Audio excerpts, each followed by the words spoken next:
Very good morning to all of you. Study IQ IAS Hindi पे आप सबका स्वागत है। कैसे हैं आप सब? एक बार फटाफट बता दीजिए, क्या आप लोगों को मेरी आवाज आ रही है? अगर सब कुछ सही है तो फिर हम अपनी क्लास को आगे बढ़ाते हैं। एक बार मैं आप लोगों की तरफ से रिस्पॉन्स चाहूंगी। Very good morning to all of you.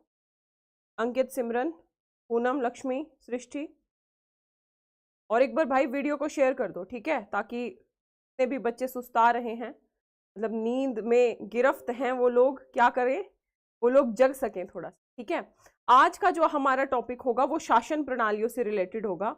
मैं बस यहाँ पे 1 सेकंड का समय और लेना चाहूंगी आप लोगों से, और ये बताना चाहूंगी कि ये जो टॉपिक है ये पिछले कुछ सालों में यूपीएससी के फेवरेट टॉपिक में से एक है, और लगभग हर साल, मतलब लगभग हर साल यहाँ से एक क्वेश्चन पूछा जा रहा है। और ये जितने भी क्वेश्चंस होते हैं ना, ये रटने से नहीं होंगे। जब तक आपके कंसेप्ट्स क्लियर नहीं है तब तक आप इन क्वेश्चंस को नहीं कर पाएंगे। आज हम इसे ही समझने का प्रयास करेंगे बहुत सारे एग्जाम्पल्स के माध्यम से। जब यूपीएससी ने क्वेश्चन पूछा जो कि बहुत ही ईजी होता है, लेकिन स्टूडेंट अक्सर क्योंकि इस टॉपिक को बहुत अच्छे से समझ के नहीं जाते हैं तो गलत करके आ जाते हैं। अभी तक वेरी गुड मॉर्निंग ही दिख रहा है मुझे अभी तक, मतलब आवाज का नहीं दिख रहा है। एक कोई बच्चा तो क्लियर कर दो, मतलब ठीक है, आ ही रही होगी। मैं एक बार सुनी,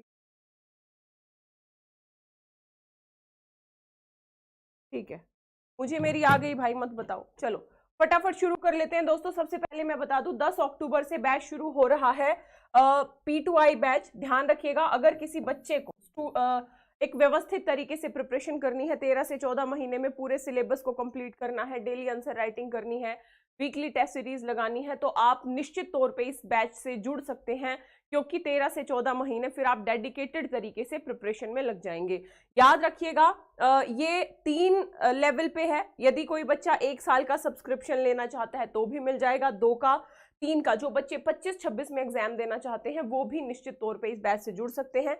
यदि एडमिशन लेना है तो आपको कोड यूज करना होगा LD live, LDLIVE। LD live code के साथ ये जो बैच है ये 23,999 से शुरू हो रहा है।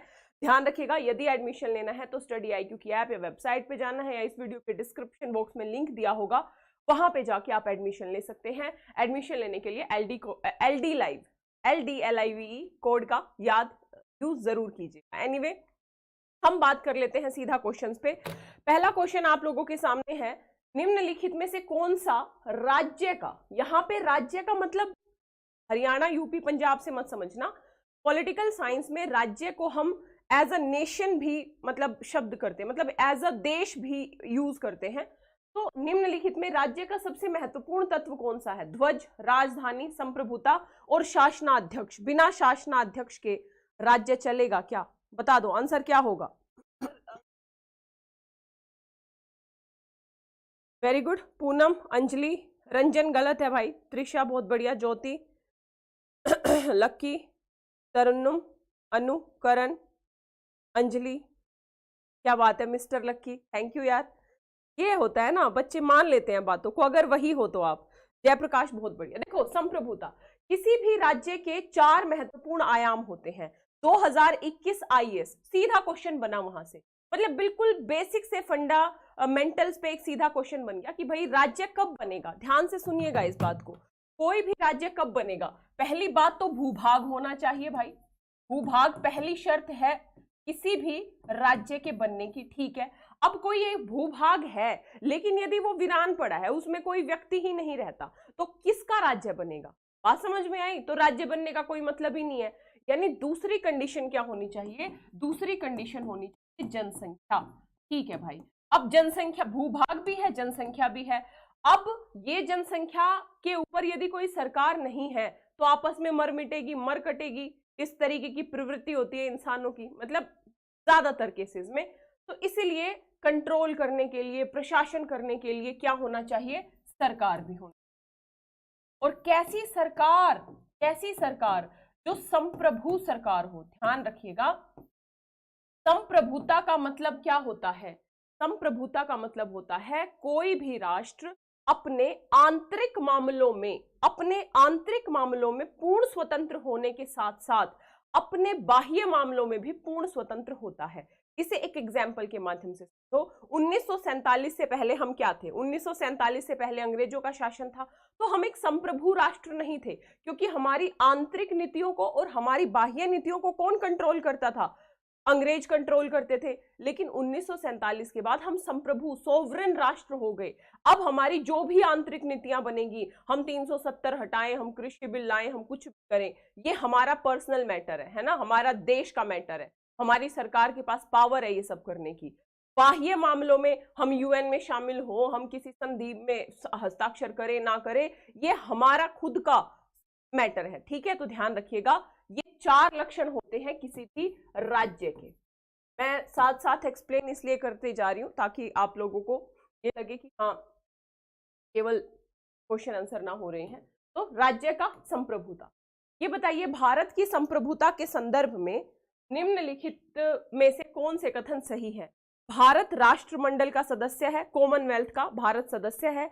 राष्ट्रमंडल की सदस्यता के कारण भारत की संप्रभुता कम हो जाती है। पता है, यहां पे आपको ये इजी लग रहा होगा, लेकिन एग्जाम हॉल में यदि आपके कंसेप्ट क्लियर नहीं है ना बच्चे, इस तरीके के क्वेश्चन आपको काफी समस्या पैदा कर सकते हैं। आंसर बताइए पहले मुझे इसका, केवल एक, केवल दो, मतलब सही बताना है कौन से सही है। एक और दो, दोनों, दोनों में से कोई नहीं। ओनली वन नहीं, पूनम गलत बात, ममता गलत, तरन्नुम गलत, पूनम गलत, ज्योति गलत। क्या हो रहा है भाई, काहे गलत कर रहे हो? अच्छा नहीं नहीं, सही सही सही सही सही सही चल रहे हो, सही, बिल्कुल बिल्कुल सही है। जिन जिन के नाम मैंने अभी लिए हैं बिल्कुल सही है वो, हमें सही बताना है। अब देखो, भारत की संप्रभुता के संदर्भ में क्या सही है, यानी भारत राष्ट्रमंडल का सदस्य है, इसमें किसी को डाउट ही नहीं है। हम कॉमनवेल्थ के मेंबर उसी समय बन गए थे, 1949 के आसपास ही बन गए थे। लेकिन राष्ट्रमंडल की सदस्यता के कारण भारत की संप्रभुता कम हो जाती है, ये कथन गलत होगा। क्यों गलत होगा? हम राष्ट्रमंडल के सदस्य किसी ने जबरदस्ती बनाया है क्या? हमको नहीं बनाया ना, हम अपनी स्वेच्छा से बने ना। ऐसे तो कल को कोई कह देगा कि भाई हम यूएनओ के सदस्य हैं और यूएनओ के सदस्य होने के कारण हमारी संप्रभुता कम हो गई है। यूएनओ कोई सरकार थोड़ी ना है, राष्ट्रमंडल कोई सरकार थोड़ी ना है जो भारत के लिए आंतरिक और बाह्य कानून बनाती हो। मेरी बात समझे?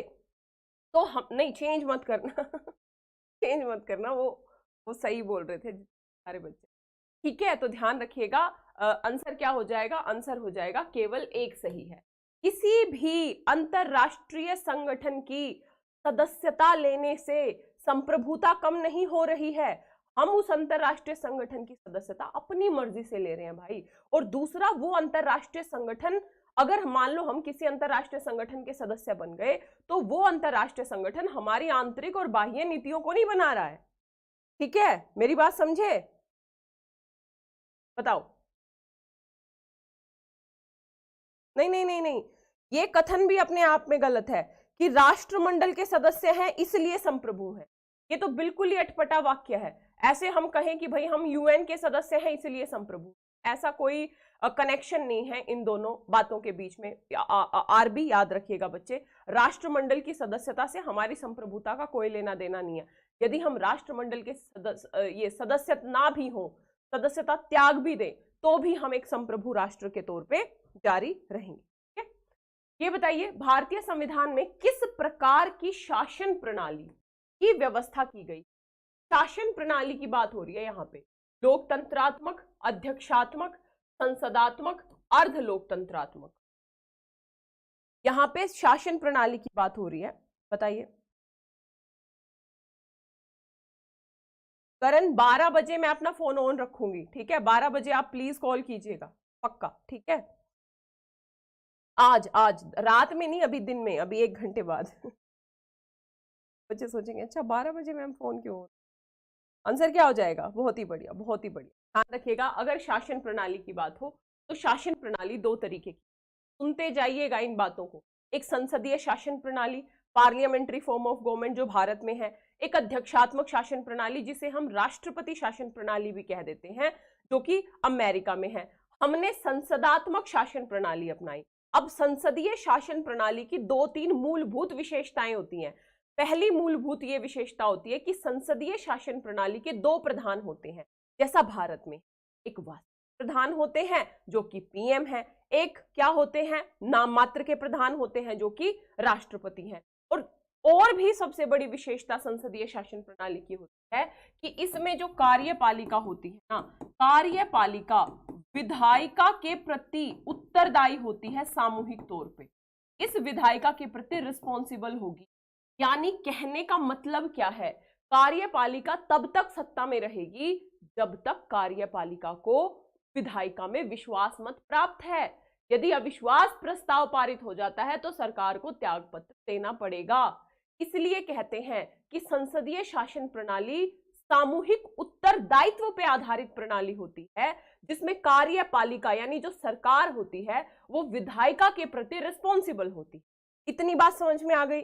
यदि हम भारत के संदर्भ में इसको देखें तो आपको हमेशा आर्टिकल 75(3) याद रखना है दोस्तों। इस आर्टिकल 75(3) से आईएएस की परीक्षा में कम से कम 2 से 3 बार क्वेश्चन पूछा गया है। 75(3) क्या कहता है कि जो कार्यपालिका है ये लोकसभा के प्रति उत्तरदायी होगी।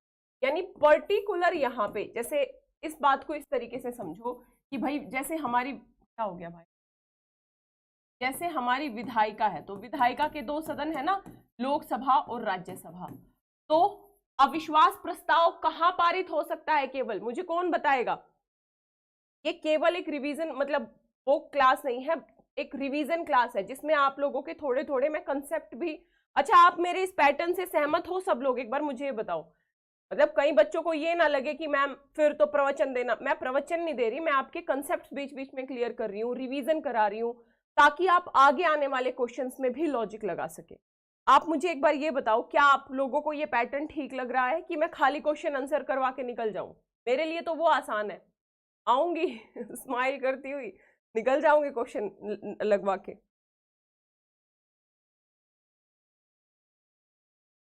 ये पैटर्न ठीक है ना, रिवीजन भी हो जाएगा, है ना। बहुत बढ़िया, बहुत बढ़िया। ध्यान रखिएगा, तो जो अविश्वास प्रस्ताव है वो केवल लोकसभा में ही पारित हो सकता है, राज्यसभा में अविश्वास का कोई लेना देना नहीं होता है। इसलिए आर्टिकल 75(3) को आप याद रखिएगा कि जो हमारी कार्यपालिका होती है वो लोकसभा के प्रति उत्तरदायी होती है। ठीक है, ध्यान रखिएगा। संसदीय शासन प्रणाली की मैंने बात बता दी। अब जैसे संसदात्मक शासन व्यवस्था में यानी पार्लियामेंट्री गवर्नमेंट में न्यायपालिका का कार्यपालिका पर नियंत्रण होता है, कार्यपालिका का न्यायपालिका पर नियंत्रण होता है, कार्यपालिका का विधायिका पर नियंत्रण होता है और विधायिका का कार्यपालिका पर नियंत्रण होता है। अगर रट के गए हो ना, है ना, और कंसेप्ट को समझ के नहीं गए हो एग्जाम हॉल में, ये इजी सा क्वेश्चन दिमाग खराब कर देगा आपका। आंसर बताओ, आंसर। बहुत बढ़िया पूनम, आनंद, निशा, समृत, ज्योति गलत है भाई, अरे ध्यान से पढ़ो भाई, ध्यान से। टीएच गलत है, अर्चना बहुत बढ़िया, मैक्सिमम बच्चे सही हैं, एक आध बच्चा गलत है। ठीक है, अंजलि, दिव्या, आरबी, रीटा। भाई सिंपल सी बात है, अभी मैंने बताया विधायिका का कार्यपालिका पर नियंत्रण होता है, आंसर डी होगा। कई बच्चे सी कर रहे हैं, कार्यपालिका का विधायिका पर नियंत्रण कैसे होगा। मैंने कहा ना कौन रिस्पॉन्सिबल, तो कार्यपालिका उत्तरदायी होगी। मान लो मैं अगर किसी के प्रति उत्तरदायी हूं, किसी भी संस्था के प्रति, तो उस संस्था का मेरे ऊपर नियंत्रण होगा ना कि मैं उस संस्था को नियंत्रित करूं, है ना। तो आंसर इसका डी हो जाएगा, विधायिका का कार्यपालिका पर नियंत्रण होता है। कैसे नियंत्रण होता है, तो अभी बताया कि ये जो कार्यपालिका होती है ना, ये इस विधायिका के प्रति उत्तरदायी होके काम करती है। ठीक है, उत्तरदायी होके काम करती है। सामूहिक उत्तरदायित्व का सिद्धांत हमें ध्यान रखना।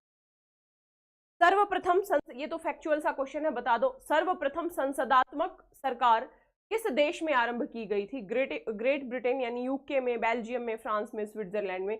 ये देखो अलग अलग मैंने इस बार क्या किया है, इस वाले में ये सब पीसीएस के क्वेश्चन करा रही हूं मैं, और यहाँ पे देखो आईएएस के क्वेश्चन शुरू हो जाएंगे, आईएएस। ठीक है, बताओ सबसे पहले संसदीय शासन प्रणाली कहाँ पे आ गई थी। बहुत बढ़िया लक्की, अर्चना, टीएच, पूनम, मनदीप, हो सकता है आप पिछला क्वेश्चन कर रहे हो। सबको पता है भाई, पता होना चाहिए, सर्वप्रथम जो संसदीय शासन प्रणाली थी वो ग्रेट ब्रिटेन में आरंभ हुई थी। और हमने जो संसदीय शासन प्रणाली ग्रहण की है, संविधान के स्रोत में आपको पढ़ा चुकी हूं, वो हमने कहां से ग्रहण की है? वो संसदीय प्रणाली भी हमने यूके से ही ग्रहण की है। लेकिन हमने यूके की संसदीय प्रणाली की तरफ एज इट इज उसको ग्रहण नहीं किया। यहाँ पे भी एक थोड़ा सा डिफरेंस समझ लो, ये है यूके की संसदीय प्रणाली, ये है भारत की। कल मैं इसका पेन चेंज कर लूं, भारत की संसदीय प्रणाली। तो यूके की संसदीय प्रणाली में वहां पे सर्वोच्च कौन है? वहां पे सर्वोच्च है संसद। और हमारे यहाँ सर्वोच्च कौन है? कल की क्लास में ही हमने पहला ही क्वेश्चन किया था, हमारे यहाँ पे सर्वोच्च है संविधान। तो यदि हम एज इट इज अपनाते यूके की प्रणाली को, तो हमारे यहाँ पे भी संसद सर्वोच्च होनी चाहिए थी। लेकिन हमने संसद की सर्वोच्चता का नियम नहीं अपनाया, हमने संविधान की सर्वोच्चता का नियम अपनाया।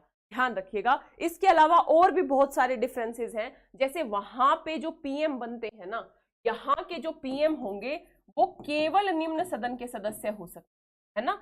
लेकिन भारत में जो पीएम होंगे वो निम्न सदन के साथ यानी लोकसभा के साथ साथ उच्च सदन यानी कि राज्यसभा के भी सदस्य हो सकते हैं। जैसे हमारे देश में बहुत सारे प्रधानमंत्री ऐसे रहे हैं जो कि राज्यसभा से जुड़े, जैसे मनमोहन सिंह जी है ना, इंदिरा गांधी भी एक बार रही, और अलग अलग 3-4 प्रधानमंत्री हम देखते हैं। तो दूसरा डिफरेंस ये है। तीसरा, शेडो कैबिनेट को लेके डिफरेंस है कि वहां पे एक शेडो कैबिनेट होती है, विपक्ष की अपनी एक शेडो कैबिनेट होती है।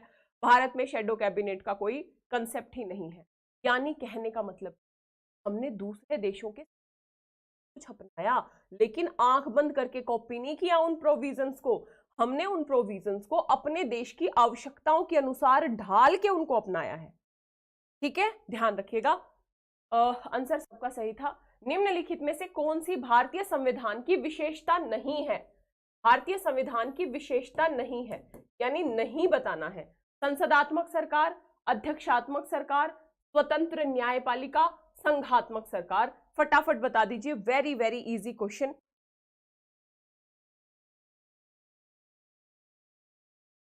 बताइए। ओके बच्चे, ओके ओके। आंसर अर्चना, बहुत बढ़िया। बाकी बच्चे बताओ भाई जल्दी जल्दी, बहुत बढ़िया। टीएच, कल्पना, टारगेट, लकी, मनदीप, बबीता, राजकुमार, सृष्टि, दीप, तरन्नुम, गोपाल, बहुत बढ़िया। आंसर क्या हो जाएगा? अध्यक्षात्मक शासन प्रणाली हमारी विशेषता नहीं है भाई। हम, क्योंकि अध्यक्षात्मक शासन प्रणाली किसकी विशेषता है? अमेरिका की। अब एक बार ये भी सुन लो, देखो, जैसे संसदीय शासन प्रणाली में क्या होता है, क्या हो गया था? संसदीय शासन प्रणाली में क्या होता है और अध्यक्षात्मक,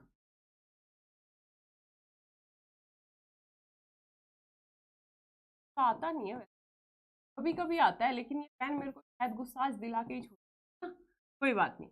देखो, संसदीय शासन प्रणाली में हमने क्या देखा था? 2 प्रधान होते, ये कंसेप्ट समझते हुए जाइएगा बच्चे। यानी एक नाम मात्र के प्रधान होते हैं और एक क्या होते हैं? वास्तविक प्रधान होते हैं। नाम मात्र के प्रधान हमारे देश में कौन होते हैं? तो राष्ट्रपति होते हैं। और वास्तविक प्रधान कौन होते हैं? तो पीएम होते हैं। यहाँ पे केवल एक प्रधान पाया जाएगा, केवल एक प्रधान होता है, ध्यान रखिएगा, और वो होते हैं यहाँ के राष्ट्रपति। यही राष्ट्र के प्रधान होते हैं और यही शासन के प्रधान। बात समझ में आ गई? पहला डिफरेंस दोनों में, सबसे पहला डिफरेंस आपको यही याद रखना। दूसरी बात आपको ध्यान रखनी है कि यहाँ पे जो कार्यपालिका के सदस्य होंगे, कार्यपालिका के सदस्य का मतलब क्या होगा? जो पीएम प्लस मंत्री होंगे, ये अनिवार्य तौर पे, अनिवार्य यानी कंपलसरी है, अनिवार्य तौर पे ये विधायिका के मेंबर होने ही चाहिए।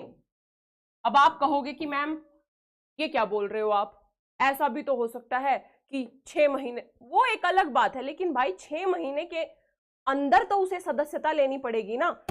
1 मिनट होल्ड कीजिएगा।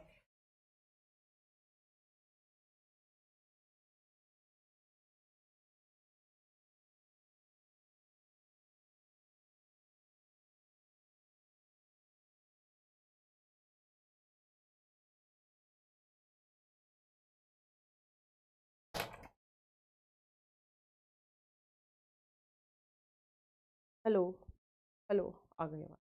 आ गई ना आवाज? ठीक है, तो 6 महीने तक तो चलो बिना विधायिका का सदस्य कोई भी मंत्री या पीएम भी बन सकते हैं, लेकिन 6 महीने के तो अंदर अनिवार्य तौर पे विधायिका का यानी चाहे लोकसभा का या चाहे राज्यसभा का सदस्य बनना होगा। लेकिन यहाँ पे जो कार्यपालिका के सदस्य होंगे वो विधायिका के सदस्य नहीं होते हैं, विधायिका के सदस्य नहीं होंगे, ध्यान रखिएगा, बिल्कुल भी नहीं होंगे। यानी यहाँ पे सेपरेशन ऑफ पावर, ये सारे कंसेप्ट्स याद रखिएगा बच्चे। आपसे यदि पूछे अध्यक्षात्मक शासन व्यवस्था की सबसे बड़ी विशेषता क्या है, तो अध्यक्षात्मक शासन व्यवस्था की सबसे बड़ी विशेषता होती है शक्तियों का पृथक्करण, यानी विधायिका, कार्यपालिका और न्यायपालिका तीनों बिल्कुल अलग अलग होती हैं, किसी का किसी से कोई इंटरफेयर, कोई कनेक्शन नहीं होता है, आपस में कोई कोरिलेशन नहीं होता है। जबकि भारत की व्यवस्था में भी आप कहोगे मैम आर्टिकल 50 तो ये कह रहा है भारत में भी शक्तियों का पृथक्करण होगा, लेकिन भारत में शक्तियों का पृथक्करण इतना कठोर नहीं होता है। कुछ काम होते हैं जो विधायिका के अलग हैं, कार्यपालिका के अलग हैं, न्यायपालिका के अलग हैं, लेकिन कुछ काम बिल्कुल एक तरीके से हम ओवरलैप करते हैं सब। तो दूसरी बड़ी विशेषता होती है अध्यक्षात्मक शासन व्यवस्था कि वहां पे विधायिका, ये जो कार्यपालिका है वो विधायिका के मेंबर नहीं होते और ये राष्ट्रपति अपनी मर्जी से अपने कार्यपालिका के सदस्य को चुनते और अपनी मर्जी से हटा देते हैं। लेकिन यहाँ पे ऐसा नहीं है, यहाँ पे विधायिका का सदस्य होना अनिवार्य। चलो नेक्स्ट क्वेश्चन आएंगे, ये सारे क्वेश्चन आएंगे। जैसे ये बताओ, आईएएस 2015 में सीधा क्वेश्चन पूछा गया, कितना इजी है, भारत में संसदीय शासन प्रणाली की सरकार है। क्यों है संसदीय शासन प्रणाली की सरकार? क्योंकि लोकसभा जनता द्वारा प्रत्यक्ष रूप से निर्वाचित होती है, संसद संविधान का संशोधन कर सकती है, राज्यसभा को भंग नहीं किया जा सकता है, ये जो मंत्री परिषद होती है ये लोकसभा के प्रति उत्तरदायी होती है। अब अगर कंसेप्ट क्लियर नहीं है और केवल रट के गए हो तो ऐसे क्वेश्चन नहीं कर पाओगे। आपको ये क्वेश्चन इजी लग रहा होगा, अभी मैंने काफी एक्सप्लेन कर दिया। कई बच्चे सोचेंगे यार जनता चुनती है प्रत्यक्ष, यही तो संसदीय प्रणाली है। अरे भाई, संसदीय प्रणाली की सबसे बड़ी विशेषता क्या है? कलेक्टिव रिस्पॉन्सिबिलिटी, सामूहिक उत्तरदायित्व। बहुत बढ़िया, A to Z बच्चे सही हैं, ध्यान रहेगा, वेरी गुड। आंसर क्या हो जाएगा? डी। और ये कहां पे लिखा है? ये 75(3) में एग्जैक्ट लिखा है कि जो मंत्री परिषद है वो किसके प्रति उत्तरदायी होगी? वो लोकसभा के प्रति उत्तरदायी होगी। और क्यों लोकसभा के प्रति उत्तरदायी होगी? इसका लॉजिक अभी मैंने बताया था। किसी को याद है क्या लॉजिक बताया था मैंने कि आखिर लोकसभा के प्रति ही क्यों रिस्पॉन्सिबल होती है, राज्यसभा के प्रति क्यों रिस्पॉन्सिबल नहीं हम कहते हैं? उसके पीछे का क्या लॉजिक बताया था? एक शब्द बस मुझे लिख के बता दो तो मैं मान जाऊंगी कि हाँ सुन रहे हो मेरी बात को। कौन बताएगा सबसे पहले? टॉफी दी जाएगी उसको। अरे भाई बता दो यार, इतना इजी। केवल लोकसभा के प्रति ही क्यों रिस्पॉन्सिबल होती है? किसी को नहीं पता? शांति छा गई। बहुत बढ़िया, बहुत बढ़िया अंजलि, क्या बात है भाई। यानी अविश्वास प्रस्ताव केवल यहां पे लाया जा सकता है राज्यसभा में। बहुत, ये आईएएस 2013 में क्वेश्चन पूछा गया, बता दो भारत के संदर्भ में। अब आप खुद सोचो कि बार बार आईएएस की परीक्षा में यहां से क्वेश्चन बन रहे हैं, तो हम क्यों ना कंसेप्चुअली इसको समझ के जाएं।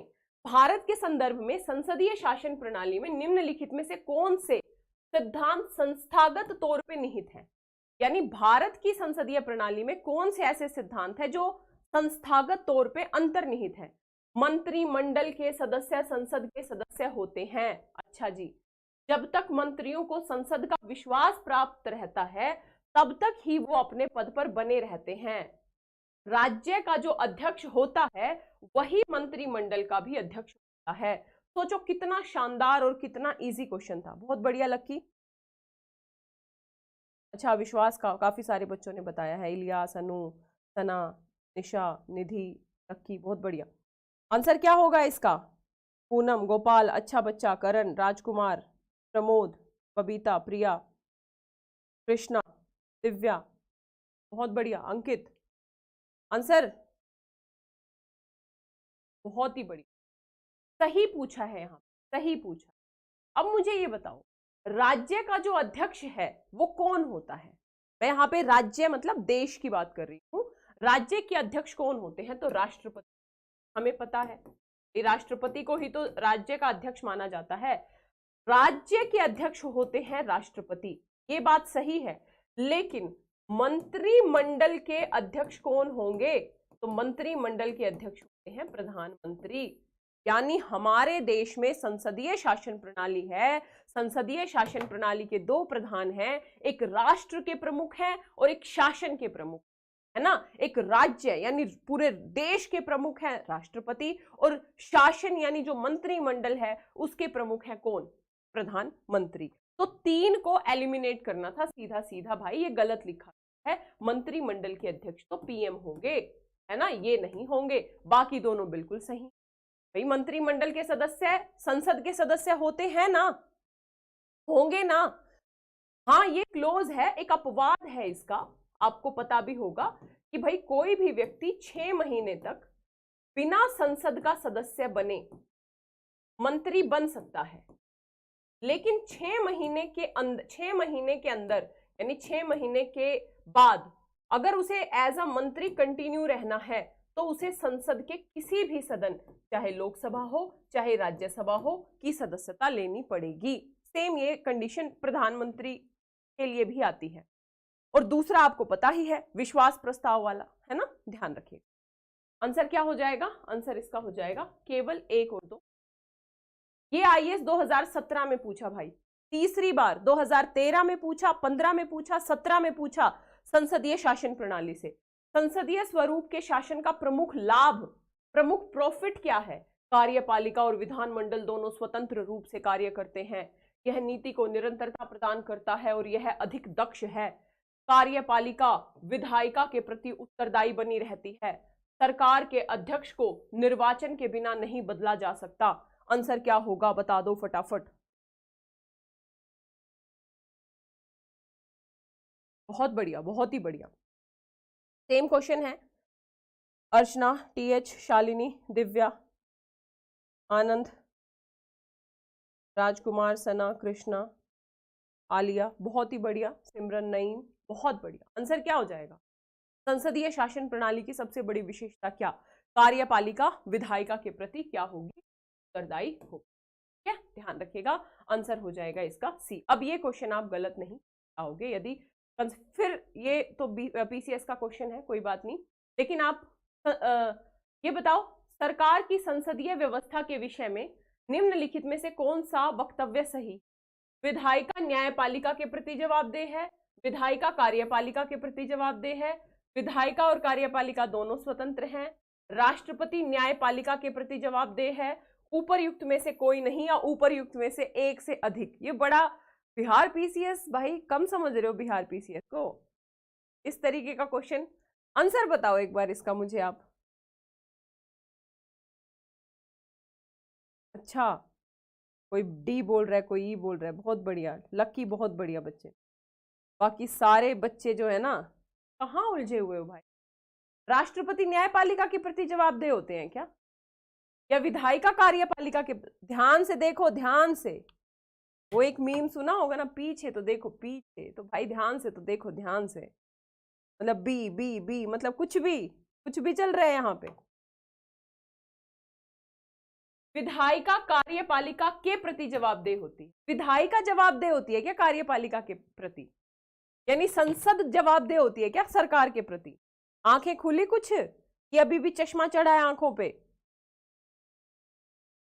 होश में आओ, होश में। सिंपल सा आंसर था भाई। एक का तो कोई मतलब ही नहीं है, इसका कोई मतलब ही नहीं है। दोनों स्वतंत्र नहीं है हमारे यहाँ पे। विधायिका और कार्यपालिका ऐसे अलग अलग स्वतंत्र अस्तित्व नहीं रखती, ये अस्तित्व है हमारे यहाँ पे। और ये जो है ना आपको अलग अलग, ये आपको अमेरिका में मिलेगा। शक्तियों का पूर्ण पृथक्करण, सेपरेशन ऑफ पावर, ये अपने आप में गलत है। आंसर क्या बच गया? आंसर ये बच गया। और इस बार तो यूपीएससी में भी इस तरीके का पूछा गया है ना, थोड़ा सा पैटर्न अलग है, लेकिन इस ये जितने बी वाले थे क्या, फिर सुबह तब क्या कर लिया सुबह सुबह है? आंसर क्या हो जाएगा? आंसर इसका ई होगा, कोई भी सही नहीं है ऊपर में। ठीक है कैमरामैन। हाँ यार, आजकल ये बड़ा फेमस हो रहा है ना, कैमरामैन जल्दी फोकस कर, ये सारे बच्चे गलत कर रहे हैं, इनकी तरफ फोकस कर। चलो ये बताइए, ये देखो आईएएस 2017 का क्वेश्चन है, आईएएस 2017 में क्वेश्चन देखने में बहुत बड़ा है लेकिन बहुत इजी मिलेगा, देखना।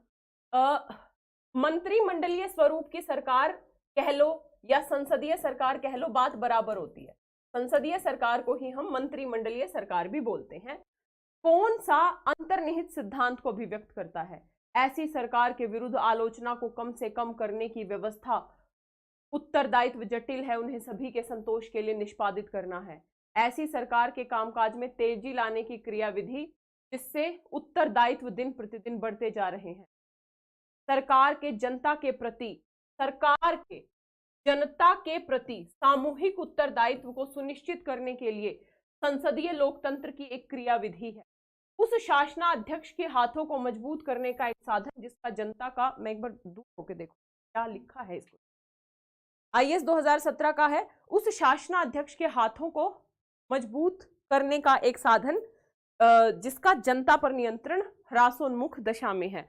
निम्नलिखित में से कथनों में से उस एक कथन को चुनिए जो मंत्रिमंडलीय स्वरूप की सरकार के अंतर्निहित, अच्छा बहुत इजी है यार, वही वाली बात आ गई घुमा फिरा के, जो मंत्रिमंडलीय सरकार के अंतर्निहित सिद्धांत को बता रहा है।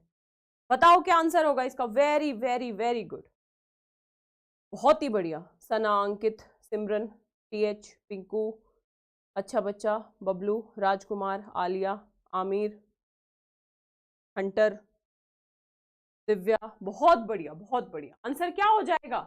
संसदीय शासन प्रणाली, यानी सरकार के जनता के प्रति सामूहिक उत्तरदायित्व। इसको आप ये भी तो बोल सकते हो, लोकसभा को किसने चुन के भेजा? लोकसभा डायरेक्टली किसके द्वारा चुनी जाती है? जनता के द्वारा। यानी लोकसभा में जितना भी प्रतिनिधित्व है वो किसका प्रतिनिधित्व कर रहा है? डायरेक्ट जनता का प्रतिनिधित्व कर रहा है। और आर्टिकल 75(3) ये कहता है कि जो कार्यपालिका है वो लोकसभा के प्रति सामूहिक तौर पे उत्तरदायी होगी। यही तो संसदीय शासन प्रणाली का सबसे महत्वपूर्ण सिद्धांत है। तो आंसर इसका सी हो जाएगा। कितना कठिन क्वेश्चन है ये, उलझ जाएंगे बच्चे, लेकिन यदि जिसका कंसेप्ट क्लियर है। अब आप सोचो इस टॉपिक का इंपॉर्टेंस, 2013, 15, 17, 19 लगातार 4 बार आईएएस की परीक्षा में क्वेश्चन आना संसदीय शासन प्रणाली से, और एक ही थीम पे क्वेश्चन आना, कलेक्टिव रिस्पॉन्सिबिलिटी के आधार पे ही क्वेश्चन आना, ये बहुत बड़ी बात है। ठीक है, ये बता दो, राष्ट्रपति पद्धति में समस्त कार्यपालिका शक्तियां किसमें निहित होती हैं? राष्ट्रपति शासन प्रणाली में, राष्ट्रपति में, कैबिनेट में, व्यवस्थापिका में, उच्च सदन में। नाम से ही स्पष्ट है, जो अध्यक्षात्मक शासन प्रणाली होती, सारी कार्यपालिका शक्तियां किसमें निहित होंगी?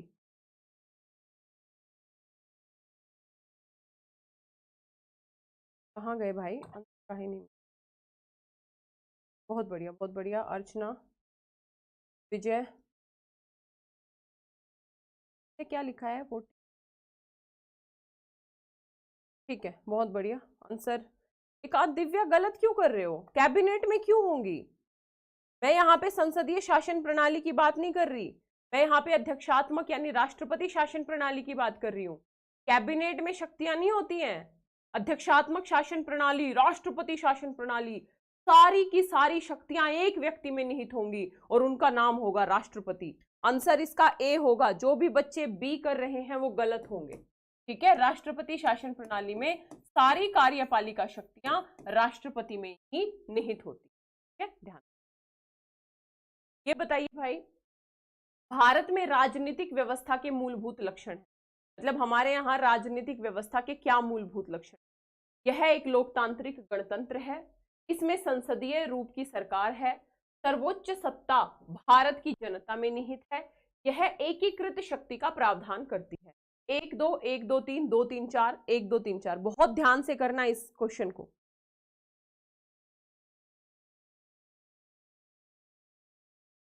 बहुत बढ़िया। लकी, काजल,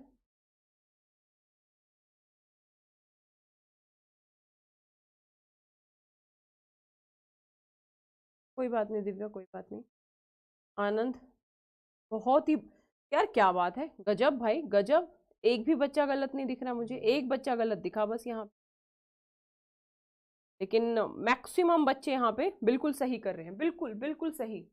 भाई सीधी सी बात है, डी को काटो। एकीकृत शक्ति नहीं है भारत में, भारत में संघात्मक व्यवस्था है, और संघात्मक व्यवस्था में शक्तियों, देखो एकीकृत व्यवस्था का मतलब क्या होगा, ध्यान रखना कि भाई ये केंद्र है, केंद्र के पास ही सारी शक्ति, केंद्र की मर्जी, अपनी मर्जी से शक्तियां दे दे थोड़ी बहुत राज्यों को, और जब चाहे छीन ले। ठीक, ये है केंद्रीकृत व्यवस्था का यदि हम एक आधार बोले।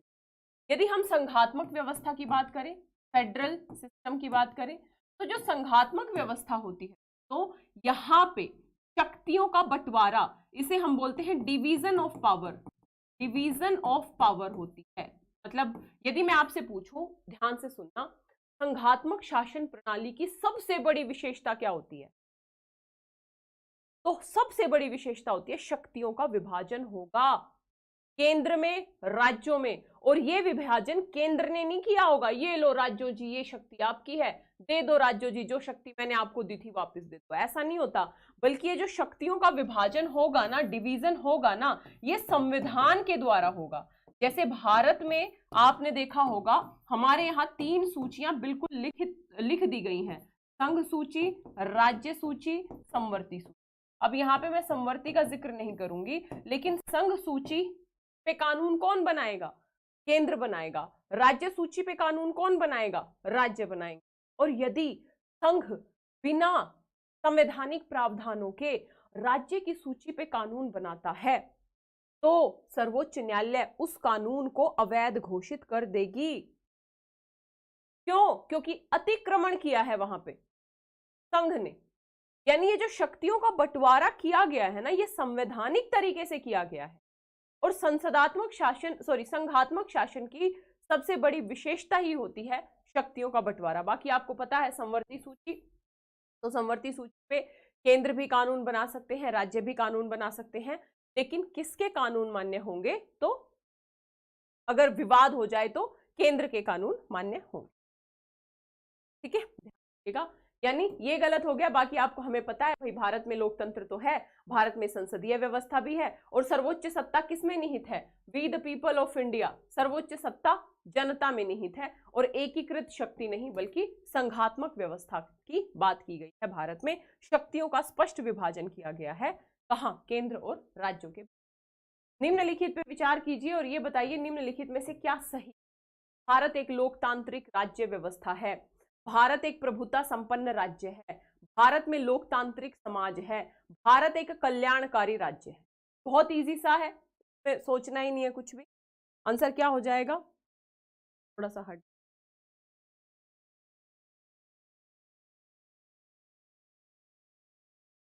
बहुत बढ़िया।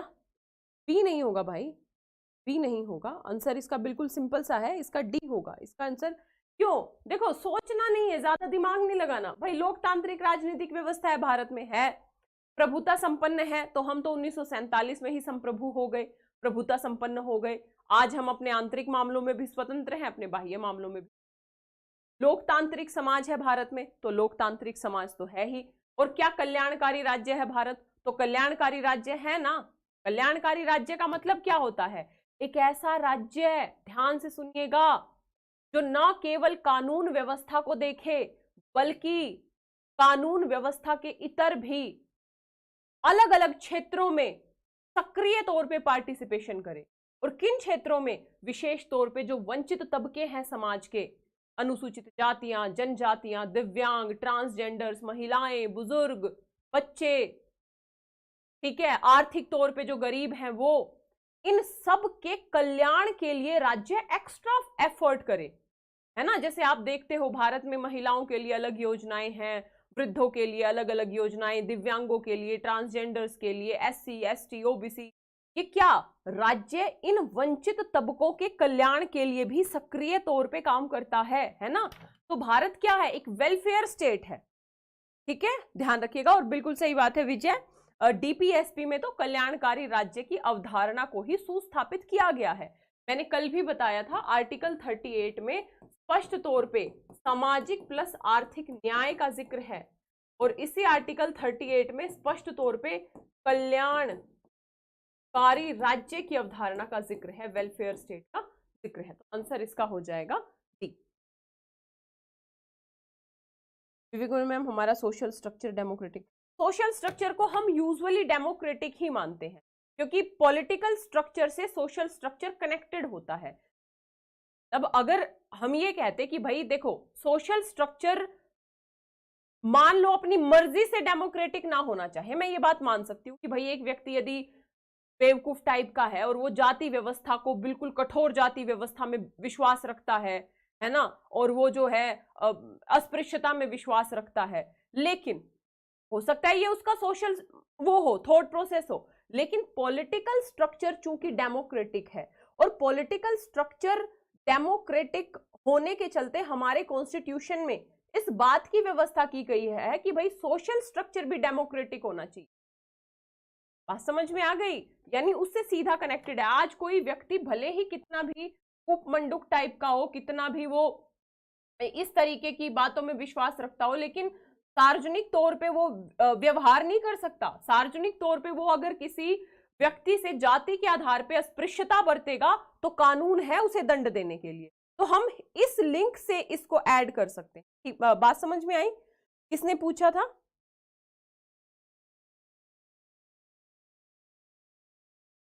ठीक है, तो देखो कोई भी राष्ट्र होता है ना, तो उस राष्ट्र की अपनी बहुत सारी चुनौतियां होती हैं, इसमें कोई डाउट नहीं है, लेकिन ये देखा जाता है कि उस राष्ट्र की जो संकल्पना है वो किन बातों पे आधारित है।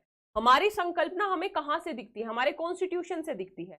कॉन्स्टिट्यूशन क्या कह रहा है? समानता का अधिकार दे रहा है ना, और कितनी भाई जाति, धर्म, लिंग, जन्म स्थान, मूल वंश इत्यादि किसी भी आधार पे किसी भी व्यक्ति से कोई विभेद नहीं हो, तो सोशल स्ट्रक्चर इस आधार पे फिर डेमोक्रेटिक हो जाएगा ना। 15 क्वेश्चन हमको नहीं भाई, 15 क्वेश्चन दिखाया ही नहीं है, दिखेगा कैसे? कौन था ये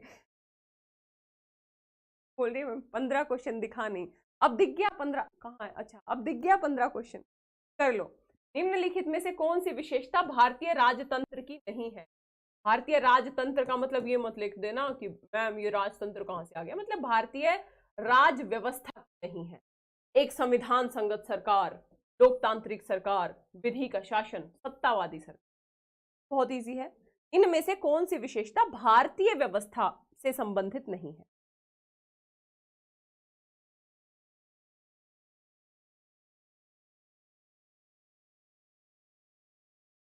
ठीक है, बहुत बिल्कुल सही बोल रहे हो भाई। बीच में किसका, राजा पांडे का कथन ले लेती हूँ, कुछ भी हो आपका कथन छूट गया भाई। समाज समानता, सही बात है। समाज कब सुधरे?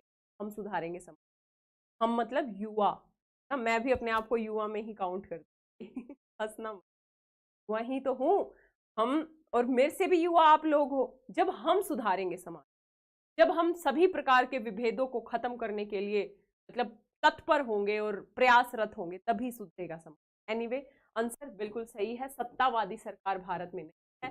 पहली बात तो हमारे यहाँ संविधान संगत सरकार है, ऐसी सरकार जो संविधान के द्वारा बनी है। लोकतांत्रिक सरकार हमारे यहाँ पे है। विधि का शासन, रूल ऑफ लॉ हमारे यहाँ पे है। विधि का शासन का मतलब क्या होता है? विधि सर्वोच्च है, विधि ही सर्वोच्च है, विधि से ऊपर कुछ नहीं। कोई भी व्यक्ति विधि से बड़ा नहीं हो, है ना, ध्यान रखिएगा। प्रधानमंत्री से लेके और एक रिक्शे वाला तक सब विधि के समक्ष समान है। ठीक है, तो विधि के शासन की अवधारणा यही बोलती है। लोकतांत्रिक सरकार, भाई जनता का, जनता द्वारा जनता के लिए शासन। हमारे देश में लोकतांत्रिक व्यवस्था है, हर 5 साल में चुनाव होते हैं, है ना, और यदि सरकार अच्छे से काम कर रही है, जनता फिर से वोट दे देगी। यदि जनता को लगता है कि सरकार में कुछ कमियां हैं कार्य प्रणाली में, तो हो सकता है सरकार अगली बार ना जिताए। तो डेमोक्रेटिक सिस्टम है। संविधान का आपको पता ही लग गया। सत्तावादी सरकार का मतलब क्या होता है? ऐसी सरकार जिस सरकार के पास ये सारी पावर हो, और वो सरकार संविधान के अनुसार काम ना करे, वो सरकार अपनी इच्छा अनुसार काम करे। जैसे किम जोंग उन को देख सकते, उत्तर कोरिया का एग्जाम्पल है किम जोंग उन, है ना। फूफा यदि भ्रष्टाचार करेगा तो फूफा को क्या करेंगे, बाढ़ लगा देंगे और 20 जंगली कुत्ते छोड़ देंगे। फूफा की ऐसी हालत होगी, हाँ, अगले मतलब मरते मरते ये दुआ करेगा। कितनी मतलब हृदय विदारक घटना थी, लेकिन उसके सनकीपन पे हंसी आती है यार, और क्षोभ भी आता है। वो बेचारा दुआ करेगा मरता मरता भी, अगले जन्म मोहे उत्तर कोरिया में पैदा ना कीजो, है ना, अगले जन्म मोहे भारत में पैदा कीजो। क्योंकि भारत में यदि कोई सजा दी जाएगी किसी व्यक्ति को, वो संविधान के अनुसार दी जाएगी। ठीक है, ध्यान रखिएगा। चलो, केंद्र सरकार और राज्य सरकार, अब मुझे ये नहीं पता, अब ये मत बोल देना मैम फूफा नहीं था मौसा था, भाई इतना मैं अंदर नहीं जा रही, अंकल था। मतलब अब हमारे यहाँ इंग्लिश में अंकल को तो फिर आप फूफा, मौसा, ताऊ, चाचा सभी अंकल होते, अपने आप देख लें। कहाँ गया, हाँ, केंद्र सरकार और राज्य सरकारों को प्राधिकार प्राप्त होता है। बता दो, प्राधिकार का मतलब होता है शक्ति कहां से प्राप्त होती है। केंद्र सरकार को और राज्य सरकार को संविधान से भारत के राष्ट्रपति शक्ति देते हैं, भारत के प्रधानमंत्री शक्ति देते हैं, भारत की संसद शक्ति। कानून तो संसद में ही बनेंगे ना। आंसर बताओ।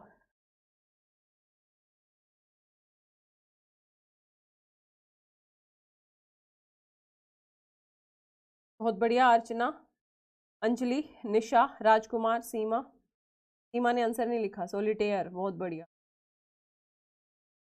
अमित, बहुत ही बढ़िया, बहुत ही बढ़िया। मतलब इसमें किसी को कंफ्यूजन नहीं होना चाहिए। सारी की सारी शक्ति कहां से मिलती है, प्राधिकार कहां से मिलता है, संविधान से। कई बच्चे यहाँ पे कंफ्यूज हो सकते हैं कि संसद से, लेकिन भाइयों याद रखिएगा, संसद को भी शक्ति कहां से मिलती है, संसद को भी शक्ति कहां से मिलती है, तो संविधान से। यानी ये जो संसद है ना, ये जो संसद दिख रही है ना आपको, ये संसद भी संविधान के अंतर्गत ही काम करेगी। ध्यान रखिएगा, संविधान से ऊपर जाके काम नहीं कर सकती है। और यदि संसद संविधान का उल्लंघन करती है तो फिर बैठे हैं कौन, अभी हम जिंदा हैं। तब कौन, सर्वोच्च न्यायालय। संविधान के संरक्षण की जिम्मेदारी किसकी, सर्वोच्च न्यायालय की। मतलब संविधान की व्याख्या की जिम्मेदारी किसकी, सर्वोच्च न्यायालय की। तो सर्वोच्च न्यायालय कहेगा संसद जी ये क्या कर दिया, आपके अधिकार क्षेत्र में नहीं आता।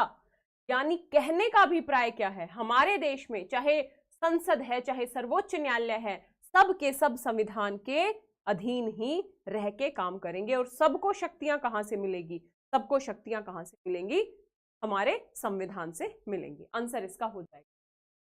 ये बताइए, ये देखो, ये पूछते तो पीसीएस में, लेकिन अब इस बार हमारे यूपीएससी में भी इस तरीके के क्वेश्चन है। भारत एक लोकतांत्रिक देश है, अच्छा जी, भारत का अपना एक संविधान है, अच्छा जी। अब मुझे ये बताओ, क्या ये दोनों सही है, सही व्याख्या है, या दोनों सही है, सही व्याख्या नहीं है? ऑप्शन आपके सामने है। आप सिर्फ एक लॉजिक लगा के आंसर करना। कौन सा लॉजिक, क्योंकि और इसलिए। इन दो को लिंक वाक्य है ये। भारत एक लोकतांत्रिक देश है इसलिए भारत का अपना एक संविधान है, या भारत एक लोकतांत्रिक देश है क्योंकि भारत का अपना एक संविधान है। आंसर क्या होगा? कुछ बच्चे ए बोल रहे हैं, कुछ बच्चे बी बोल रहे हैं। बी वाले बिल्कुल बहुत बढ़िया, अब सारे बच्चे बी करेंगे। मेरे कहने पे मत जाओ, अपना लॉजिक लगाओ, कंपैरिजन करो, कंपैरिजन। भाई ऐसे भी तो देश हैं जिनके पास संविधान तो है लेकिन लोकतंत्र नहीं, बल है ना, और है भी क्योंकि वहां संविधान तो बना दिया लेकिन सरकार को बाध्य नहीं किया गया संविधान के अनुसार काम करने के लिए। जैसे किम जोंग उन का एग्जाम्पल दिया मैंने, तो उत्तर कोरिया में भी तो संविधान है। वो अलग बात है कि सरकार संविधान के अनुसार काम नहीं करती। किसी देश में संविधान होना वहां पे डेमोक्रेसी की गारंटी नहीं देता है। बुझ गए कि नहीं बुझे? किसी भी देश में संविधान होना वहां पे डेमोक्रेसी की गारंटी नहीं देता कि भाई संविधान है इसलिए यहां पे डेमोक्रेसी होगी ही होगी। बहुत सारे ऐसे देश हैं जहां, ये मिडिल ईस्ट कंट्रीज देख लो, संविधान है लेकिन डेमोक्रेसी नहीं है। तो इसलिए इन दोनों में कोई रिलेशन नहीं है। अब हम आते हैं इस क्वेश्चन पे। भारत एक लोकतांत्रिक देश है, बिल्कुल है जी, इसमें कोई शक ही नहीं है। भारत का अपना एक संविधान है जी, बिल्कुल संविधान है। अब हम इसलिए लोकतंत्र नहीं है क्योंकि हमारा संविधान है, हम केवल इसलिए लोकतंत्र नहीं है क्योंकि हमारा अपना एक संविधान है। बात समझ में आई? ध्यान रखिएगा, आंसर इसका हो जाएगा बी। दोनों अलग अलग सही हैं, एक दूसरे की व्याख्या नहीं कर रहे हैं।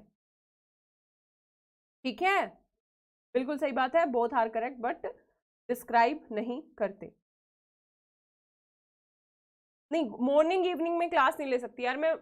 डेली आपकी मंडे टू फ्राइडे मॉर्निंग में क्लास होगी, ये सुबह 10 बजे, इवनिंग में नहीं ले सकती। लेकिन ये क्लास आपके एग्जाम तक, मैं आपको पहले ही हर क्लास में बताती हूँ, जितने भी पीसीएस के क्वेश्चन हैं, आईएएस के क्वेश्चन हैं, सीडीएस के हैं, सीएपीएफ के हैं, आईएएस ऑप्शनल के हैं, लक्ष्मीकांत के हैं, और अपने खुद के ही मैं आप लोगों को पॉलिटी, मतलब ये मान के चलो कि जो भी 15 से 16 क्वेश्चन आएंगे, एक सिंगल क्वेश्चन गलत नहीं होगा। हमें केवल फैक्ट पे काम नहीं करना है। आपने देखा भी होगा मेरा पैटर्न, मैं केवल क्वेश्चन आंसर करवा के नहीं हट रही यहां से, मैं एक्सप्लेन इसलिए कर रही हूं ताकि आप लोगों के कंसेप्ट्स क्लियर हो। एक बात को याद रखना, 2023 का पेपर देख के भी अगर ये सोच रहे हो कि हम केवल रट के यूपीएससी पास कर लेंगे, तो भूल जाओ। अगर यूपीएससी पास करना है तो कंसेप्चुअली आपको रिच होना पड़ेगा, कंसेप्चुअल क्लियरिटी करनी ही पड़ेगी। ठीक है भाई, समझ गए? आंसर क्या हो जाएगा बता। निम्नलिखित में कौन सुशासन की, गुड गवर्नेंस की, अब जैसे देखो इस तरीके के क्वेश्चन भी आपके पीटी में पूछे जा सकते हैं। गुड गवर्नेंस की विशेषता नहीं है जवाबदेही, पारदर्शिता, कानून का नियम। वैसे इस तरीके के क्वेश्चन में कोई डाउट, मतलब जिसने थोड़ा सा गवर्नेंस को पढ़ रखा है या गुड गवर्नेंस को पढ़ रखा है, वो इस तरीके के क्वेश्चंस को कभी गलत नहीं करेंगे, है ना। जवाबदेही, पारदर्शिता, कानून का शासन, है ना, या हम कहेंगे ये सारी गुड गवर्नेंस की विशेषताएं हैं। गवर्नेंस कब गुड होगा, सुशासन कब आएगा, जब रिस्पॉन्सिबिलिटी होगी प्रशासनिक अधिकारियों की, जब ट्रांसपेरेंसी होगी सिस्टम में, जब कानून के अनुसार नियमों के अनुसार व्यवस्था चलेगी। लाल फीताशाही गुड गवर्नेंस की विशेषता नहीं है। लाल फीताशाही का मतलब होता है जहां पे प्रशासनिक अधिकारियों का ही अधिपत्य हो, कोई कानून कोई नियम ना हो, वही सरकार हो। ठीक है, ये और क्वेश्चन बता दो। ये आईएएस का क्वेश्चन है, ध्यान रखिएगा, ये आईएएस 2009 में पूछा गया था। कल्याणकारी राज्य का उद्देश्य क्या होता है, वेलफेयर स्टेट का उद्देश्य क्या होता है? अधिकतम संख्या का अधिकतम कल्याण सुनिश्चित करना, कमजोर वर्गों के कल्याण का प्रबंध करना, सभी नागरिकों को स्वास्थ्य सुविधाएं प्रदान करना। बहुत अच्छा क्वेश्चन है।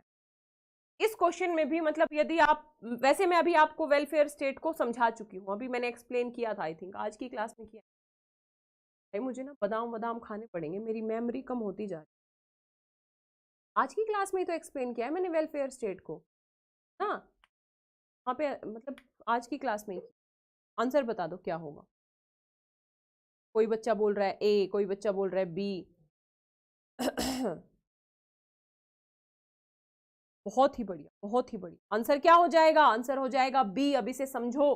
पहली बात तो अधिकतम संख्या का अधिकतम कल्याण करना, ये बैंथम का नियम है। और अधिकतम संख्या, अब जैसे देश का एग्जाम्पल लो, देश ये है हमारा देश और ये है हमारे देश में रहने वाले लोग। मान लो आप अलग अलग आधारों पे विभाजन कर सकते हो, क्षेत्र के आधार पे, धर्म के आधार पे, जाति के आधार पे। जो अधिकतम संख्या होगी वो कौन होंगे? बहुसंख्यक। यदि मैं बहुसंख्यक, और जो कम संख्या वाले होंगे वो होंगे अल्पसंख्यक। यानी ये सिद्धांत तो ये कह रहा है अधिकतम संख्या का अधिकतम कल्याण सुनिश्चित करना, यानी कहीं ना कहीं इस व्यवस्था में हो सकता है अल्पसंख्यकों के लिए काम ना हो सकता है जो जातिगत तौर पे जो कमजोर तबके हैं उनके लिए काम ना हो। ये तो कल्याणकारी जो मुद्दा है उससे फिट नहीं बैठता भाई। अधिकतम लोगों का अधिकतम कल्याण, तो इसमें तो ये अंतर्निहित हो गई ना भावना कि केवल अधिकतम लोगों का ही कल्याण होगा, बाकी के जो कम लोग हैं उनका क्या होगा रे बाबा, बताओ। कोई व्यवस्था नहीं है, यानी इसे हम वेलफेयर स्टेट नहीं मान सकते हैं। तीसरा, सभी नागरिकों को स्वास्थ्य सुविधाएं। तो जो वेलफेयर स्टेट होता है ये केवल स्वास्थ्य सुविधाओं तक सीमित नहीं होता है।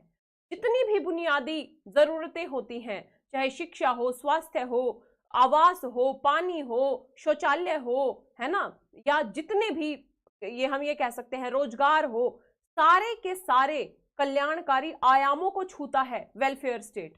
केवल स्वास्थ्य तक ही सीमित नहीं होता वेलफेयर स्टेट, है ना। तो कमजोर वर्गों के कल्याण का प्रबंधन, भाई अमीर तबका तो अपने आप के लिए प्रबंध कर ही लेगा। सरकार का फोकस कहाँ होता है फिर वही कहेगा कैमरामैन जल्दी फोकस करो। सरकार का फोकस कहाँ होता है? सरकार का फोकस होता है वंचित तबकों पे, गरीब तबकों पे, कमजोर तबकों पे। अब ये कमजोर वर्गों में अलग अलग लोग शामिल हो सकते हैं, जातियां जैसे अनुसूचित जाति, जनजाति, पिछड़े तबके, महिलाएं, बुजुर्ग, बच्चे, ट्रांसजेंडर्स, दिव्यांग, आर्थिक तौर पे जो गरीब लोग हैं, ये सारे के सारे कमजोर तबकों में शामिल होंगे। और जब इनके संरक्षण के लिए राज्य विशेष प्रयास करेगा उसे ही हम वेलफेयर स्टेट कहेंगे। क्या कहेंगे? वेलफेयर स्टेट यानी कल्याणकारी राज्य। ध्यान रखिएगा, आंसर क्या हो जाएगा इसका? आंसर हो जाएगा बी, कल्याणकारी राज्य का उद्देश्य है। इस तरीके के क्वेश्चन में ना आपको अभी लग रहा होगा, लेकिन इस तरीके के क्वेश्चन में एग्जाम हॉल में जबरदस्त कंफ्यूजन होता है, क्योंकि हम लॉजिक नहीं लगाते।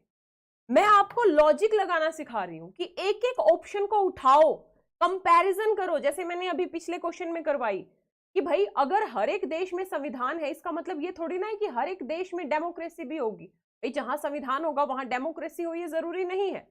हो सकता है संविधान ही राजतंत्र की बात कर रहा हो, तो भाई संविधान है और संविधान ही कह रहा है कि हमारे यहाँ तो राजतंत्रात्मक व्यवस्था होगी, तब क्या कर लेंगे?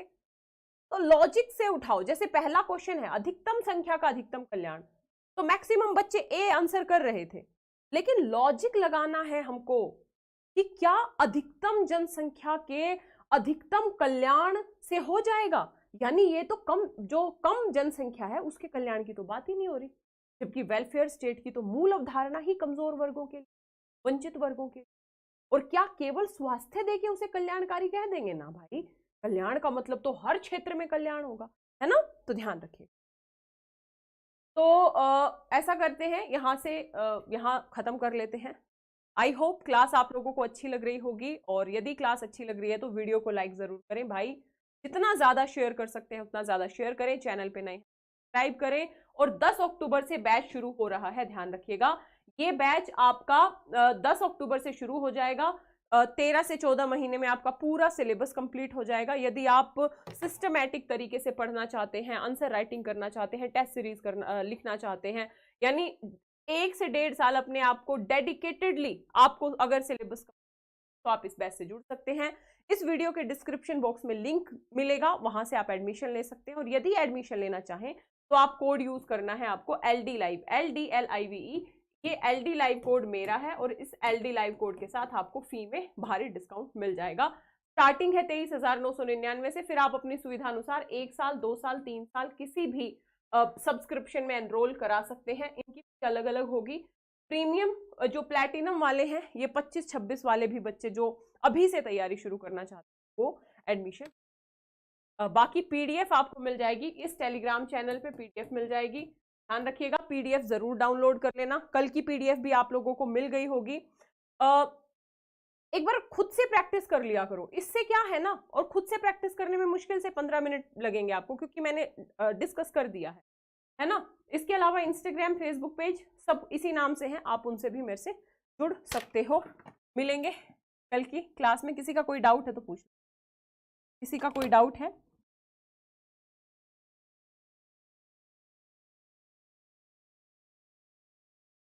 नहीं नहीं, मैं उसकी बात कर रही हूँ जिसे पेड बैच लेना है, मैं उनकी बात कर रही हूँ।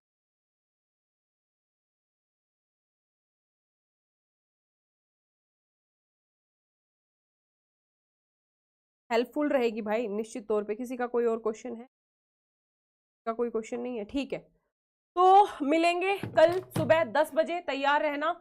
इसी ये अभी टॉपिक बचा हुआ है, तो शासन प्रणाली वाले टॉपिक को ही कंटिन्यू करेंगे हम, है ना। तो ये थोड़ा लंबा चौड़ा टॉपिक है, अच्छे से समझ के इसके क्वेश्चंस को करेंगे। कल इसी टॉपिक को कंटिन्यू करेंगे। स्वस्थ रहिए, मस्त रहिए। जय हिंद, जय भारत। कमेंट जरूर करना यदि क्लास अच्छी